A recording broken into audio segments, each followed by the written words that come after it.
Feel the insight and the catharsis.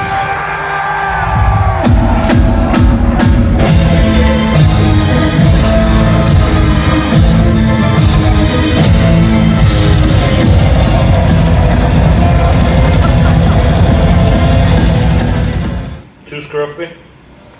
No, you're looking fine. I like what you were telling me last night, that you picked the nickname Silenoz, and then as the years went by... Oh. You okay?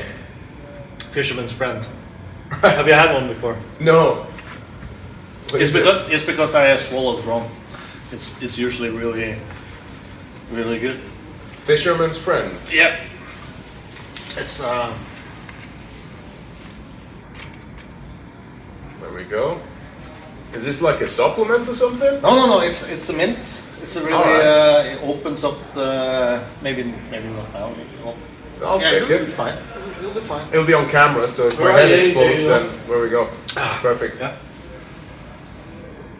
Well, that's all right. It opens up. Yeah. Yeah. My mind is open. Awesome. Well, Silenoz, Sven, brother, it's a real pleasure to have you back on the show. Thank you for making the time out of your incredibly busy schedule, I should say, to do this again. My pleasure. Yeah.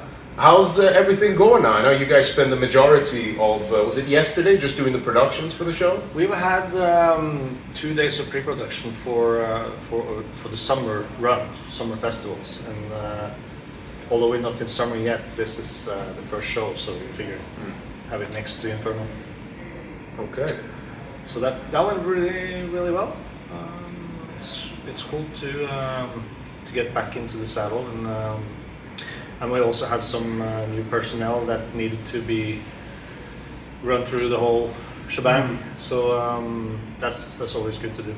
You guys have a very complicated sort of stage setup. Like, I dread to think what your rider looks like. Yeah, the technical rider is quite something. We try to scale down where we can, but at the same time there's certain specifics, basic stuff, and even the basic are a lot. You know, there's 6 people on stage, and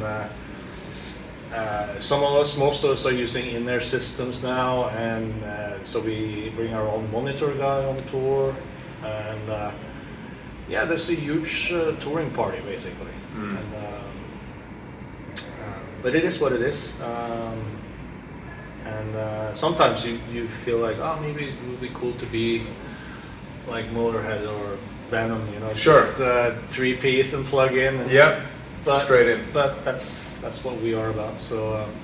But I guess the thing is that you've set the bar so high over the years. You know, I mean, we talked about this before, but even with the symphony show, all the different stuff that you got on, all the different effects, especially ones from the last album, you know, I imagine it's kind of like, if you really want to do the songs justice, then you need to have all these different elements in place just to... Absolutely, at least the basics, you know, and that's, I think, like you mentioned before, we have made it maybe difficult for ourselves. It's challenging, but at the same time, it's like you always want to take it to a level where you can try and reach, where you're not yet. That's the whole point. You want to go further, even if that means more of something or less of something. You gotta reach for the stars to get to the branches of the trees. I guess you're onto something, yeah. Sure. Yeah. Yeah, but it's great, man. You know, I already told you the first time I saw you guys was at the evening with DIMMU. Right. Yeah. Yeah. In 2012. Must have been. Yeah. 11. It was November 2011. Right. Yeah. But that's only because I remember dates for whatever fucking reason. Yeah. But this was perfect for me, you know, because it was like I just moved out of Iran, came here, and the very first show that I watched, you know, because obviously didn't get to see shows over there, right? Other than the few illegal shit that we either played or went to friends of ours doing it. But yeah, that was just phenomenal because this was at the O2 Academy in Birmingham. It was at the second room. Yep. Yeah, and you guys opened with Morning Palace, which was because bold. we hadn't really set we were supposed to play the whole album, right, and from start to finish. Yeah. And what works on an album doesn't necessarily work live, especially when you have ended the set with that song since you started playing live, basically. It's kind of like you're Seek and Destroy in a way. Yeah, kind of. Yeah. So we figured out I don't know if it was halfway through. We changed it around. We played all the songs from the album, I think, but we changed the structure playlist. of it. Yeah. Cool. So I'm actually glad that you did it the way you did, like the album when I saw you. I mean, for us it worked, but I don't think it worked over well with the audience. And what do you think that is? I don't know, because people are used to us ending the set with that song. In the past, we have also tried other songs to end the set, and it just doesn't work. Do you think maybe it's a little bit more of like people who are maybe more new to the band? You know, because you have such a high because reach. there's certain songs that they have heard for many years, and there's they just connect with them, and then you have the more diehard fans who are like following everything we do, you know, and knows all the old songs, the first albums, and but then those usually are the more quieter ones sometimes too. So it's always really difficult to find a set list, which is, I guess, is a luxury these days after so many albums. I mean, I can imagine that must be a nightmare for you guys. Because the thing is as well, for anyone who's listening, it's not just about, let's choose this random song from so-and-so album. That song is gonna come with its own production setup, if you will. Absolutely. And there's a lot of preparation that goes into finding a set list, and then also time it, because we want to always add a little bit extra here and there to make it look like a performance, not just like one song. We want to have a full performance of it, you know. So we add some extra stuff. That's what I always thought was really impressive about the way Metallica do stuff, where they'll, they usually have one break between each show anyway, but then they'll play a different set list every show. And then each song, it might even have its own different backdrop, video project playing, everything. And I know they kind of decide that last minute, so they must have this insane bank of material. Yeah, and you also have to take into consideration the rehearsals that goes into getting these songs tight, especially the songs that they might have played for many years. And I mean, but after a few rehearsals and run-throughs, it's in your bone. It's like the muscle memory comes back for everything, and it's like, like riding a bicycle. Exactly. So it's like, Do you have any songs like that you kind of have to really remind yourself, how did we play this? Because I know last year you guys did a bunch of songs that were like, you just unearthed them. Exactly. There was one or two that we haven't played since '95, and one that we only played once, I think. And so you have to go through it and like, how do we do this again? And usually when you sit there with the guitar and try to figure out, it wasn't that hard to figure out, but at the same time it's like, is it over 3 strings or is it 2 there? Or it's like, because you want to do it exactly what you did. And the quality of production is very different for those albums. It is. So I think obviously for people who hasn't heard us back then, they hear us now and this sounds like maybe like a new song, because it has the production that we have live, which contra what we had on the first album and the second album. It's like, you know, but I think it stood the test of time, you know. I mean, it has this quality of it's hard to describe, but it's not I don't know what to find the right word for it, but it has a timeless element to it. Otherworldliness to it. It's some type of charm to it, and I know you opened one of the shows with the intro to For All Tid, right? Which that's cool. I think that's cool. I mean, lyrically back then, obviously we were young, and it has banality to it for sure. Sure. Yeah. But at the same time, that's where we were at in that moment in time, and you cannot suddenly start changing words around or stuff around just because it doesn't maybe go over that smooth today. I think that's a very good thing, because it makes it unnerving and a little bit I don't know, unsettling feeling maybe. And unsettling in what way you mean? Like almost like a kind of like a creepy. Yeah, because it's like, how could 16-year-olds write that? That's like straight to the point, like fucking hatred right there. You know? It is, yeah. And it's like, where does that come from when you're 15, 16 years old? It's got to be coming from way back. Coming from way back, meaning you think it's like some kind of an ancestral thing that's getting absolutely, projected? Absolutely. Okay. Yeah. Okay. So I'm a big believer of that. You know, I think that a lot of stuff that we carry, you know, whether it's with emotions, whether it's with what we experience sometimes, why we have certain tendencies, is just stuff that's built into our DNA over time. How much of our fears and little tendencies or stuff that simply our ancestors experienced and then copied and pasted through DNA. It's like one of the lines I have in Interdimensional. I can't remember, from the latest album. We are the current sum of all the ages, which is basically what we are if we go by ages. Although I said before the interview that there is no past and future, there's only the moment. It's only where we are now. Yeah, but I strongly share your idea with the ancestral thing, and when you have such strong words as a young, I would say kid, a youngster, there's got to be a reason from where that comes. As a 16-year-old, you don't really have experience of a 70-year-old, so it's got to be coming from something earlier, in my mind. There's a lot of very interesting things too that, and I think that this is a thought that I kind of had in the last few years, and this is something that plays in my mind a lot, and it's that, at least physically speaking, none of us that are here have experienced death, because at some point we got passed through. Right. And it's like, it's this thing that I envision that we're constantly going through. Every time before a demise happened, procreation happened, and that's been carried on. Right.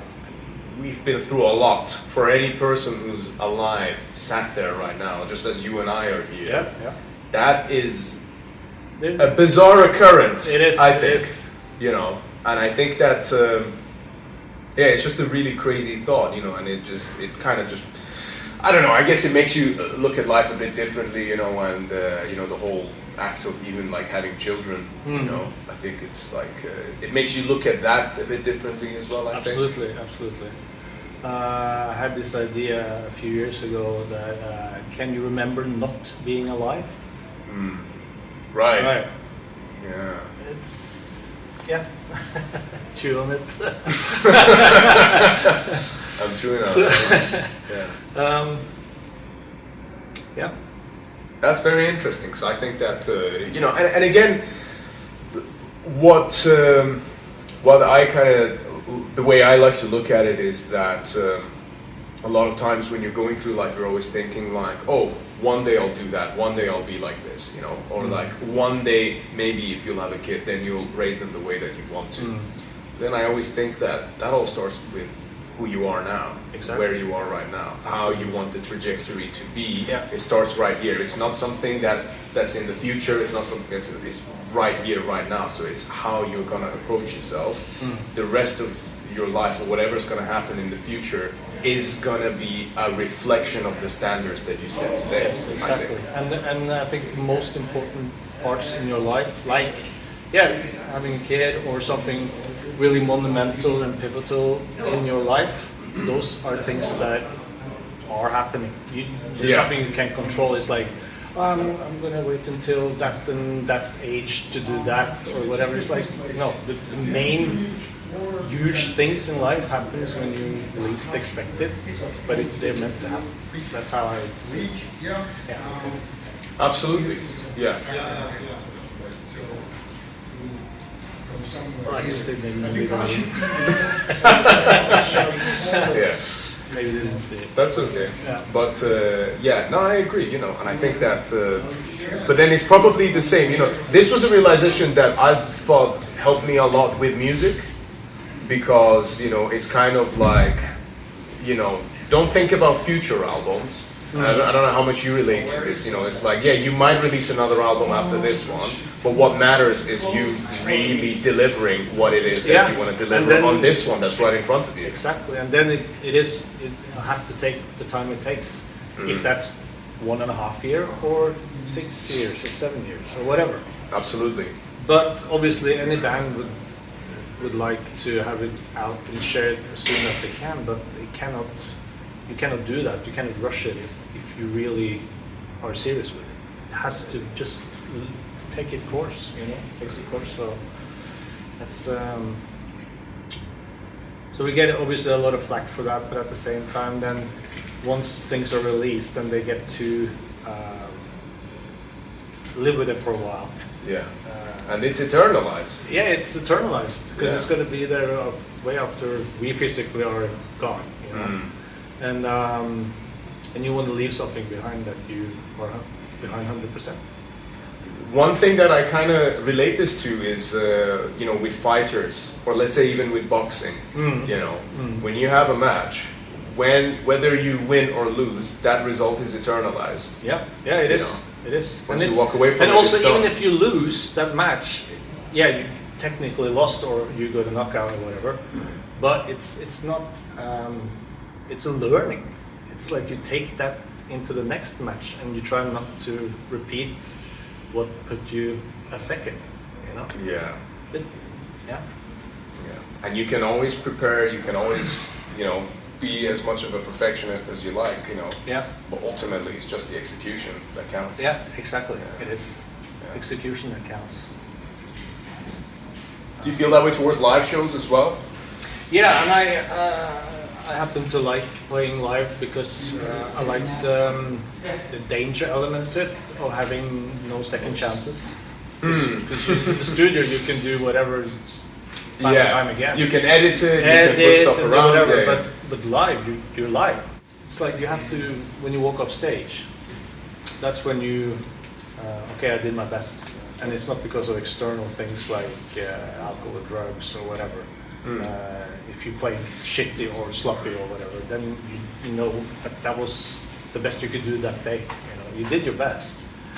But if you have other external issues that counts into the picture, then you're not sure if it was because of that, was it because of this, or that's why being sober on stage is something I learned. It's very, very important. I guess you had enough time and the opportunity to figure that out. Yes. Trial and error, maybe. And as I said, I rather want to come off stage knowing that if I played sloppy or shitty, it was because of me, not because of anything else. I like that approach a lot. Yeah, I recently did an episode on sobriety. Because for me, in the last 2 years, I've just gone teetotal on everything. Right. And this is not because I had an issue, but part of it's interesting you say that, because literally I said that one of the main reasons that I do it is that even if I do something terrible, if I do an awful, malicious thing, I still want to be able to take responsibility for it. Yeah, of course. It starts and ends with you. Exactly. And I imagine as a musician, the more time goes by, especially, let's say out of a 24-hour day, when you've spent the 23 hours of it traveling, waiting around, sound checking things. Yeah. When it comes to that 1 hour, that's the one that counts. That's the one that counts, yeah. So you want to remember it's about that. execution. Exactly. That hour of execution right there. Exactly. But that's the one that you also want to remember the most, right? Of course. And that is the one that you remember. I mean, of course you remember travels and stuff, but it's like when we agreed to do a show or a tour or whatever, I'm just thinking in my head that, mostly we agreed to the pay because the pay is for the waiting and for all the mundane and all that other things around. The playing is the most important thing, and that's something that we do all the time anyway. Yeah. So, That's amazing, man. Well, having said all of that now, I can't fucking wait to see you in a few hours. Yeah, it's going to be great. Yeah. We are as prepared as we can be for a one-off show like this, but we had some good pre-production days and some good rehearsals, and we're trying to put on a show that's we're thinking more atmospheric this round. So we'll see. It's, all right. That's good to hear. Yeah. It'll be good. Amazing. Well, Sven, brother, thank you so much for coming on Iblis Manifestations. Thanks for having me again. This is always a good chat, you know. Always happy to speak with you anytime, man. You always get my gears running. Likewise, man. Cheers. Awesome. Thanks a lot. And thank you all for watching, and we'll see you on the next episode of Iblis Manifestations.